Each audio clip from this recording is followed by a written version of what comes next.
Welcome back, everyone, to the Queen of TV channel. Let's get into some quick things before we get into our intro.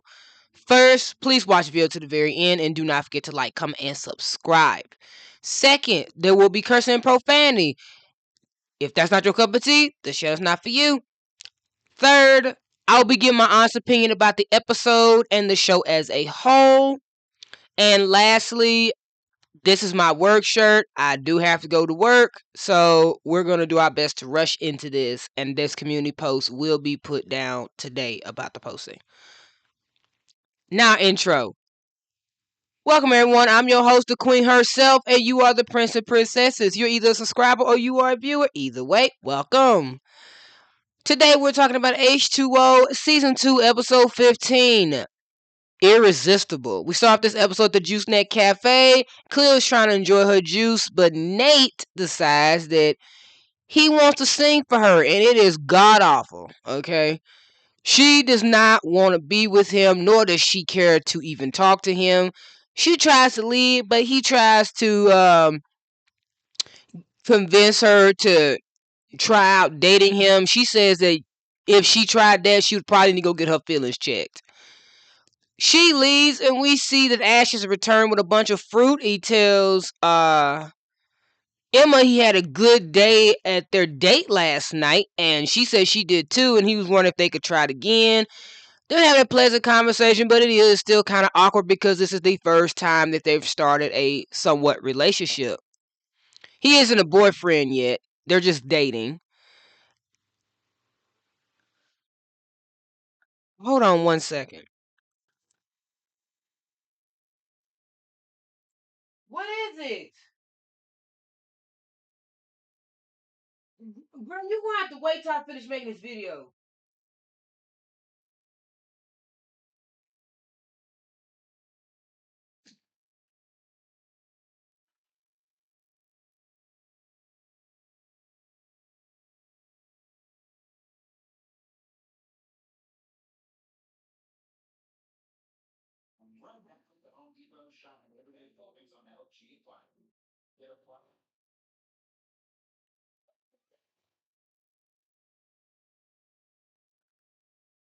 Sorry about that. I am back.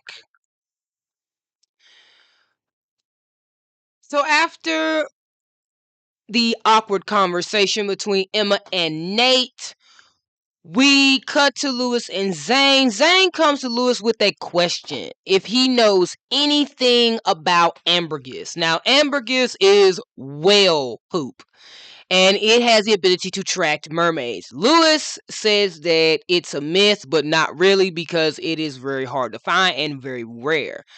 Zane wants to try using it, even though he is with Ricky. We will talk about this in my review because this episode is very controversial if you really think about it compared to everything else.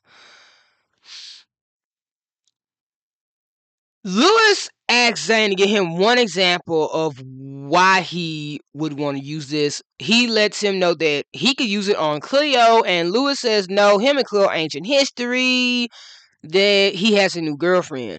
Yet Zane doesn't believe him, and he leaves. We then go to Cleo's house where Nate is pretending to teach Kim guitar lessons. She's even worse than him. So he could get closer to Cleo. Well, their father has something to say about that. He decides to show Nate what it is to be a man. He has him fix things around the house until he gets sweaty. Nate then tries to cozy up to Cleo, and Cleo says that he smells and needs a shower.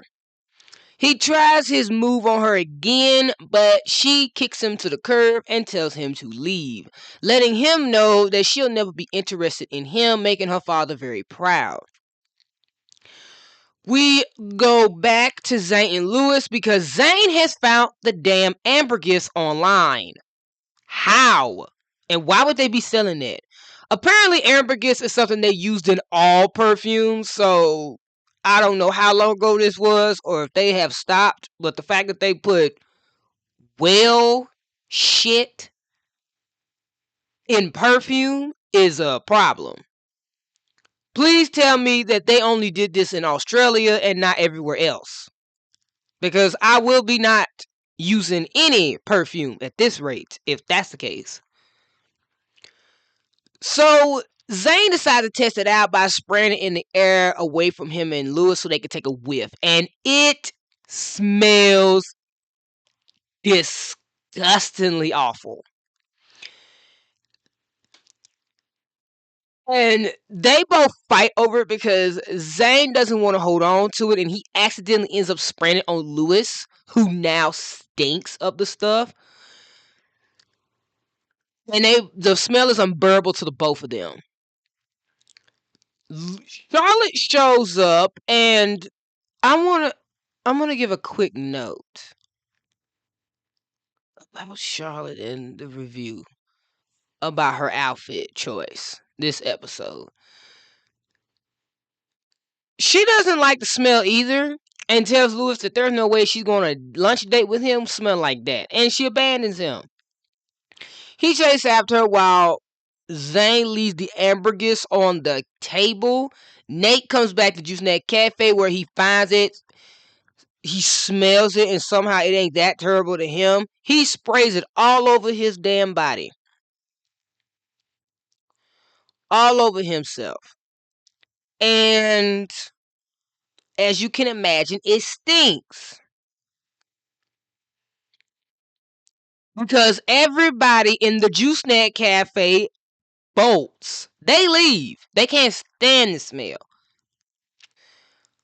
Ash is trying to get Nate to leave, but he ain't listening to him, so he has Emma do it. And that goes as well as you might think. Emma ends up getting immediately attracted to him because she's under ambergris influence. Which Ash does not understand. We then see that Cleo shows up, and Cleo is shocked that Emma's also into Nate as well. And she tries going over there after Ash tells her the situation, and she too gets took over by the ambergris. Now he has two of them all over him. Well, Lewis confronts Zane at the pier where he tells Zane that it is all his fault that Charlotte and him didn't go on a lunch date and that he had to go home and take a shower and he wants ambergris so he can actually test on it. Zane said he left the ambergris and wondered if the only reason why Lewis wants to test on it is so he could see if it actually does work on mermaids. Especially Cleo.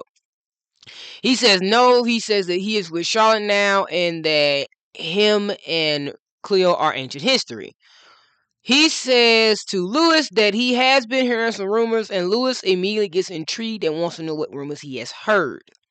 He doesn't tell him a thing. So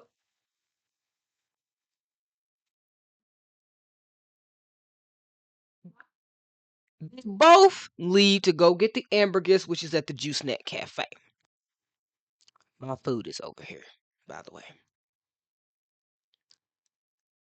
Well, before they can get there, Ricky shows up. Ash tells her what happened, and she's repulsed about the fact that the two of them will even be into him because it does not make any sense. They find him repulsive.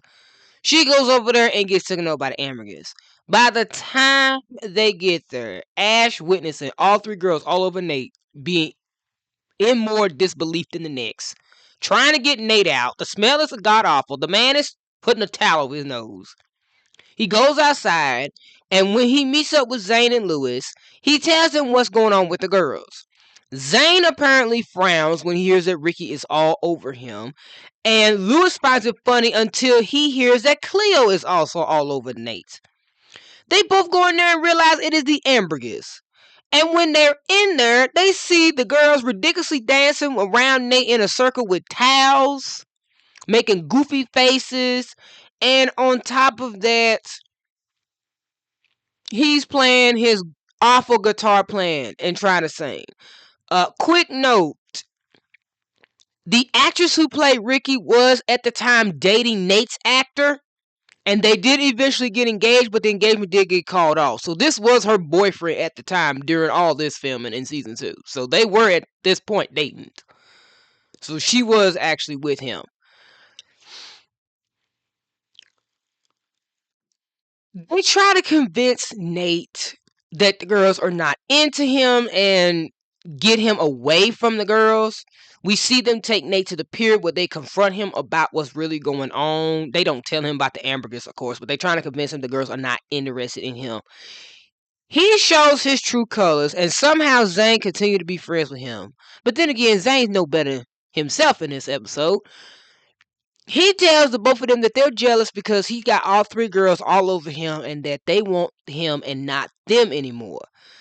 Uh well, Cleo and Lewis are broken up, and obviously Zane is Ricky's boyfriend, so that's kind of halfway not fucked up, halfway fucked up.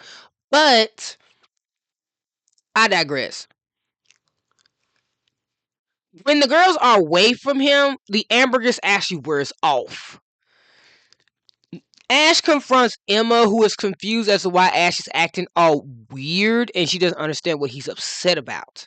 He's disappointed and he leaves because he thinks that Emma does this with everybody.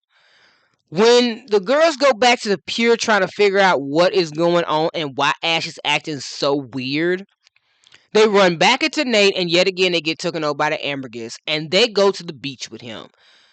The boys who got done talking to Nate try to find the girls again. They ask Ash where they went, and he says they went to the beach where Nate is. Nate is out there fishing for some reason, and he wants the girls to get in the water with him. The boys make it into the nick of time before the girls get in the water and stop them.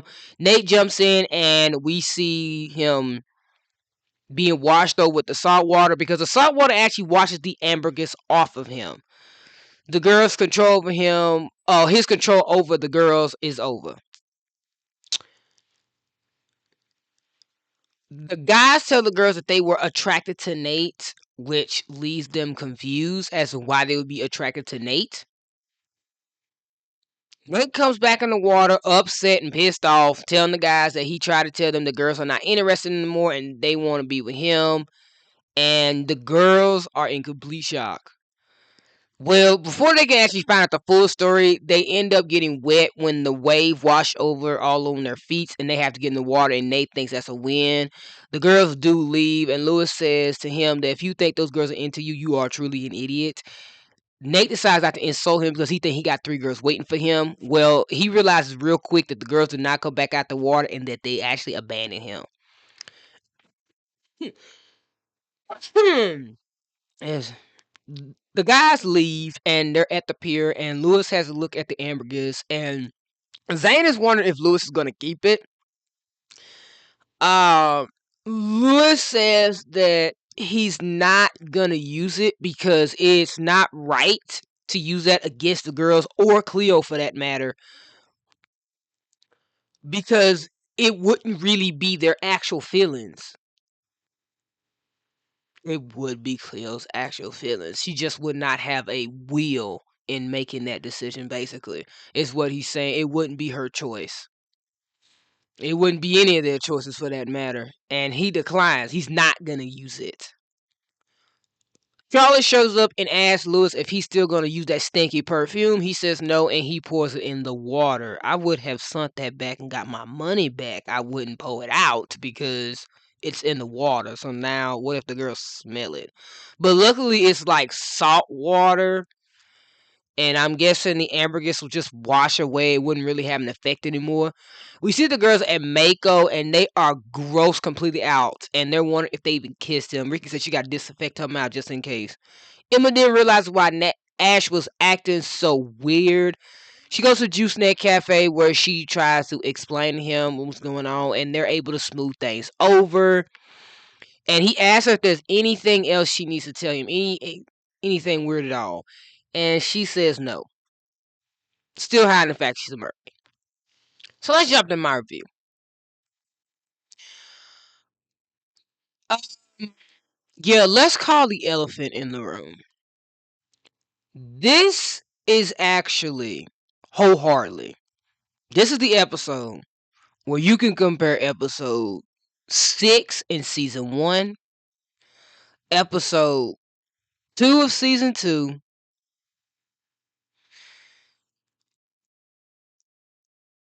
Now this episode, season 2, episode 15. You can compare all three of these episodes, right?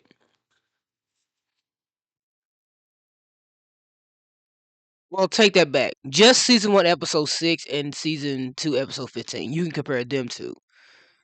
Season 2, episode 2 is a different story. That's actually compared to other episodes that involve Charlotte and Lewis' relationship. Not really these two. But these two episodes, of where the topic of which one is a form of sexual assault and which one is not.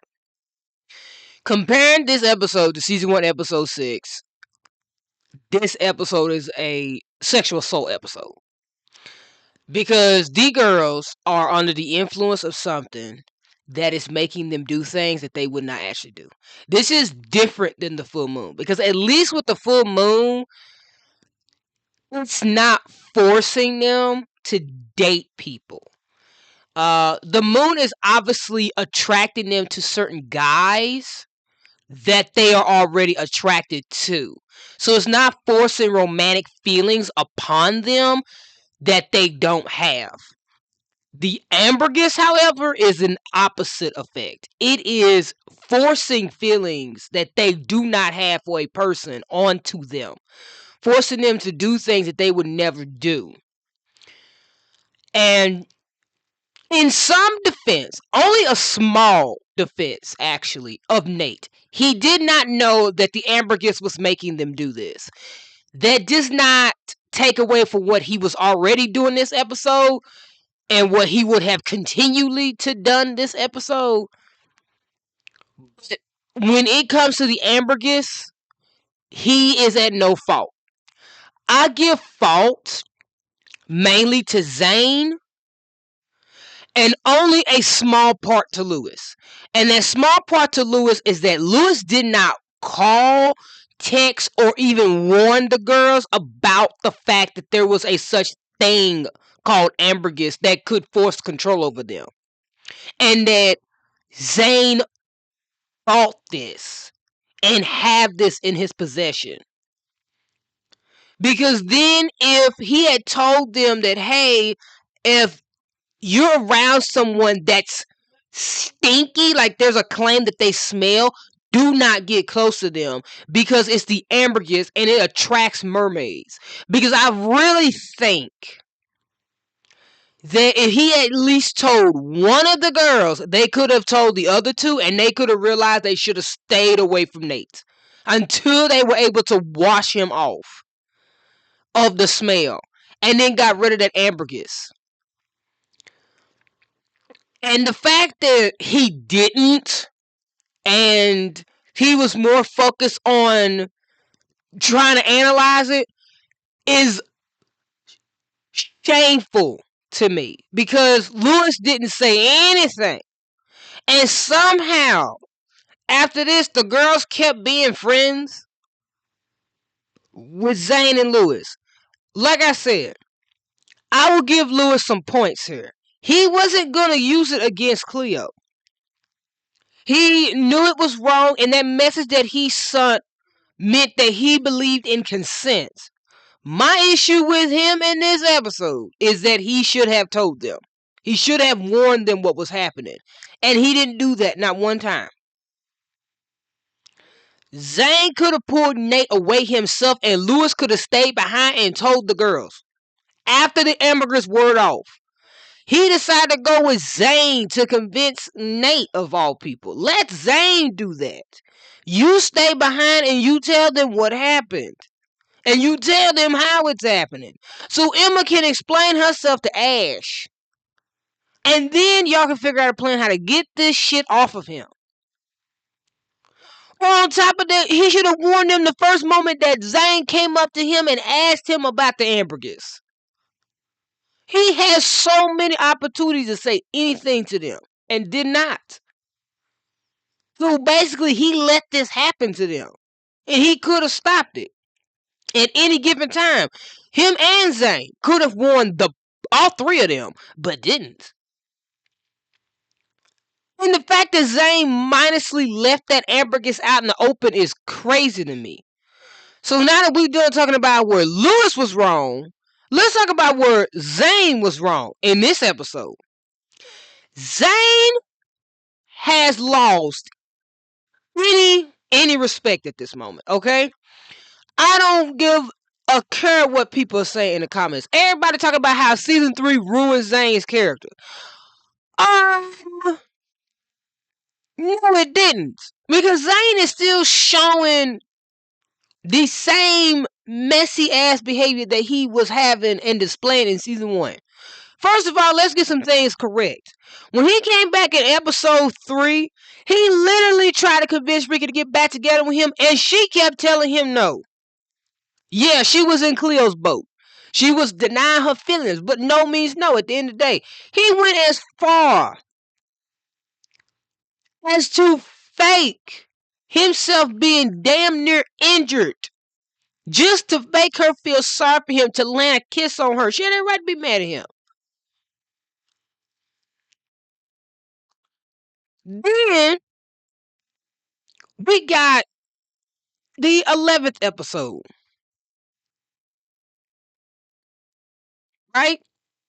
Because I think he did come back to the episode before that, but I don't think he did anything bad in that episode. Yeah, he did. That was episode 8. He didn't do wrong. He tried to do the right thing in that one. Now, in the 11th episode, him wanting to find this artifact, obviously for the reward money and not really the right reasons, probably wouldn't be a big thing to anybody. But in this episode, y'all can give a pass to episode 3 because Ricky did want to be with him. Y'all can give him a pass to episode 8 because he was doing the right thing in there. He wasn't doing anything wrong. Y'all give him a pass 11th episode because he truly cares about Ricky. Okay, but this episode, can't nobody give him a pass. This dude bought a fucking perfume that clearly has the ability to force mermaids to fall in love with you. This is like the opposite effect of a siren song.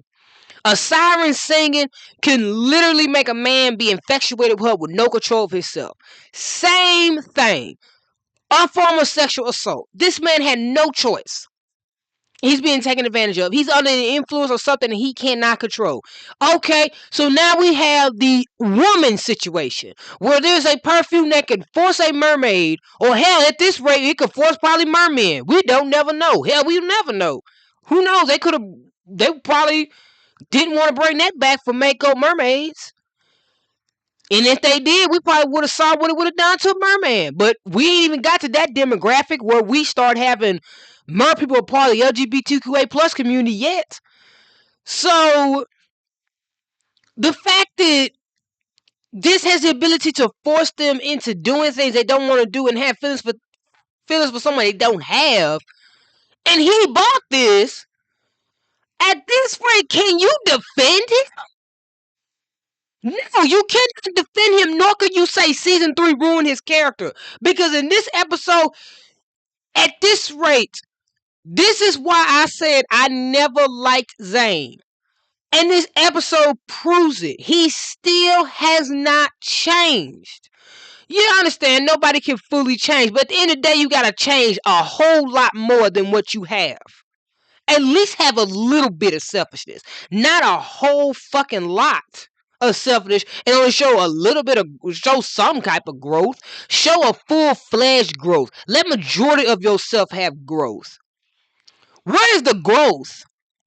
Like, this was like the issue that I was talking about in my top 10 storylines I wish they had in season 1, which I have to redo all of those because I didn't like the quality of what I did with those videos. So I actually deleted those.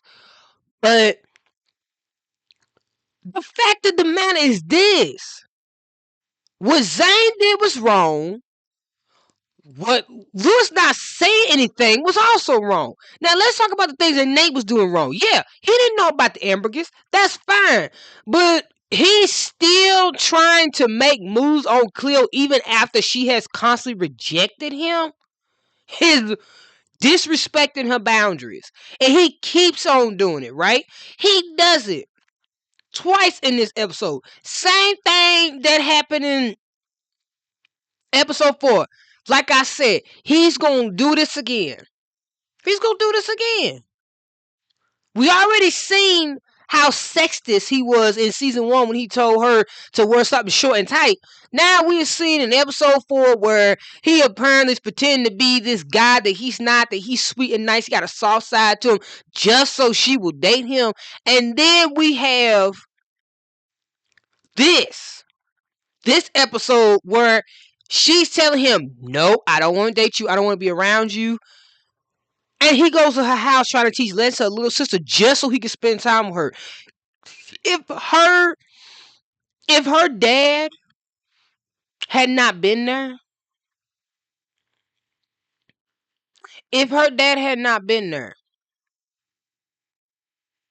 he would have continuously tried to make moves on her, even after she told him no. So yeah, he didn't know about the ambergris, but that does not change his behavior at all that he was displaying beforehand. And worst of all, the other behavior that he was displaying, he was literally willing to steal his fucking best friend, his so-called best friend's girlfriend. Saying that he is jealous, he need to get over it, she don't want to be with him no more, she want to be with him. This is supposed to be our comic relief character? To anybody that likes him, why? What the fuck do y'all like about him? Really? He's sexist. He's arrogant. He's a smart ass. He's obviously a fucking girlfriend stealer. And worst of all, he's a moocher. He mooches off of Zane all the time. Not in like money wise, but like anything that Zane's a part of, Nate will have to be a part of. Or at least Nate's like that devil on Zane's shoulder that tells him to do the bad things and encourages him to be an asshole. He just is like a fruit fly. He wants to sit here and feast on him and ruin his life every single chance he fucking gets because he can't have anybody. So now let's talk about the small little thing I want to talk about with Charlotte. Has anybody noticed Charlotte's outfit seems a little bit like Cleo? Because compared to all her other outfits that she wears, Cleo wouldn't be caught dead in those outfits. But in this outfit, she's wearing like a blouse-like shirt like Cleo. Like it looks exactly like one of Cleo's blouses that she wore one time. And we see her also wear this skirt. And she's been wearing skirts. She's been wearing denim shirts. Like hers is longer than Cleo's, but she's been wearing them. But like the shirt mixed with the denim skirt, and then she has a hairband in her hair with her hair down.